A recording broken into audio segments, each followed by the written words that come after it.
வயிறு கொஞ்சம் உப்பசமா, நெஞ்செரிச்சல், ஜீரணம் இந்த மாதிரி ஃபீலிங்லாம் உங்களுக்கு இருக்கா? நான் சொல்ற இந்த சின்ன சின்ன டிப்ஸ் ஃபாலோ பண்ணுங்க, பெட்டரா ஃபீல் பண்ணுவீங்க. Hi, this is doctor Harini BNYS. First morning empty ஸ்டொமக்ல டீ காஃபி குடிக்கிறத நிப்பாட்டணும். ஏன்னா அதுல ஸ்டொமக் ஆசிட் ப்ரொடக்ஷன் ஜாஸ்தி படுத்து. அதுக்கு பதிலா நீங்க வார்ம் வாட்டர் குடிச்சுக்கலாம்.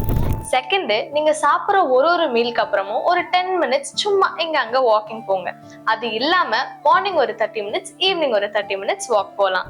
நைட்டு தூங்க போறதுக்கு முன்னாடி ஒரு கிளாஸ் ஆஃப் ஜீரா வாட்டர் எடுத்துக்கலாம். இது ப்ரோபயோட்டிக்கா இருக்கனால நம்ம டைஜஷனை ஈஸியா என்ஹான்ஸ் பண்ணும். நம்ம டெய்லி ஃபுட் ஹேபிட்ஸ்ல ப்ரீபயோட்டிக், ப்ரோபயோட்டிக் இது ரெண்டுமே ரெகுலரா இருக்க மாதிரி வச்சுக்கிட்டா நம்ம கட் ஹெல்த்தை நல்லாவே பார்த்துக்கும். அடுத்து நான் சொல்ற இந்த 3 ஃபுட்டை டெய்லி உங்களால முடிஞ்சா எடுத்துக்கோங்க.